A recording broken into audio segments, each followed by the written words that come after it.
आज की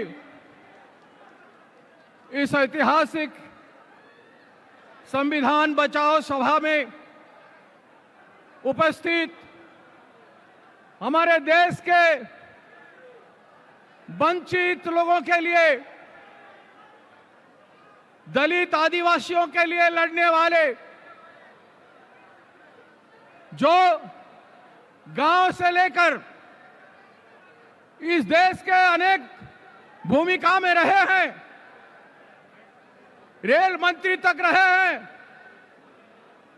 और दलितों में एक आस्था और विश्वास की पैदा किए हैं।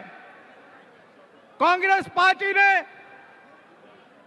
उनकी स्वाभिमान, सम्मान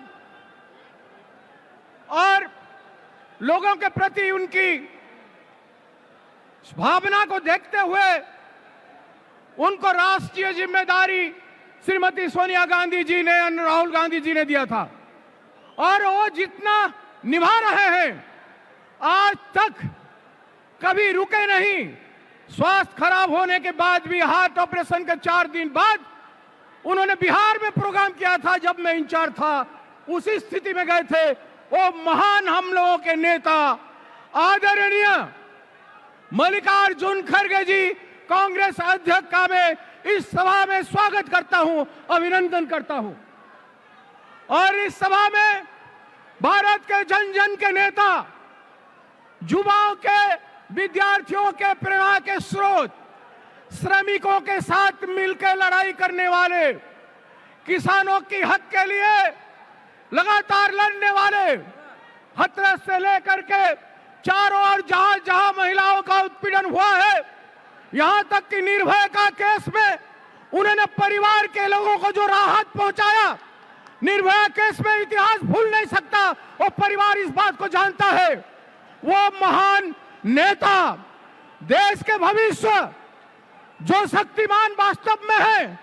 एक तो मोदी कहता है बहुत बड़ा Shaktimaan, ED, IT, election commission, न्यायालय, सारे संस्थानों को कमजोर करके अपना कब्जे में, जेब में रख के वो शक्तिमान दिखाता है। लेकिन मेरा नेता, इस जन जन के नेता, आप सबके नेता राहुल गांधी जी, जो कन्याकुमारी से कश्मीर तक अपनी भारत मां के गोद में पैदल चल के पूरा 4000 किलोमीटर चलते हैं और लोगों में विश्वास की स्थापना करते हैं, भय को लोगों को दिल से निकाल के फेंकते हैं। जिस तरह का आतंक और भय भारत जोड़ो यात्रा से पहले मोदी जी और उनके सरकार ने फैलाया था, उस सब को तोड़ के, दहाड़ के राहुल गांधी जी शक्तिमान की तरह, इस तरह से दहाड़ के दुनिया में सच्चाई बोल रहे हैं। वो महान लोगों के दिल में, दिमाग में बैठने वाले, जिनके लिए आप गांव गांव से, पूरे राज्य से यहां आए हो, वो मेरे नेता, आप लोगों के नेता, देश के भविष्य राहुल गांधी जी आप लोगों के बीच में आए हैं। मेरे पास शब्द नहीं है जिनके बारे में मैं जो जानता हूं मैं लोगों को कहता हूं, लेकिन यहां पर कह के आपका समय मैं लेना नहीं चाहता हूं। लेकिन आप ऐसे एक व्यक्ति जो भय से परे है, जरूरत से परे है, लोभ, लालच, माया, सारे चीजों की बंधन से मुक्त है, वो है राहुल गांधी। उनका मैं आप लोगों के बीच में ओडिशा के धरती पर, जगन्नाथ जी के भूमि पर स्वागत करता हूं। जय जगन्नाथ, जय जगन्नाथ, जय जगन्नाथ। और हमारे बीच में हम सभी को साथ देते हुए हमारे संगठन के महासचिव वेणुगोपाल जी आए हैं, मैं उनको स्वागत करता हूं। और आज जो लड़ाई शुरू हुआ है, ये लड़ाई शुरुआत है। पिछले अगले 1 साल में ऐसा 10 रैलियां होगा ओडिशा में।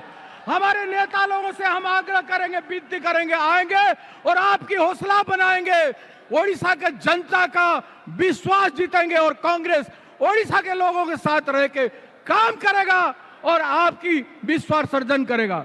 नमस्कार, जय हिंद।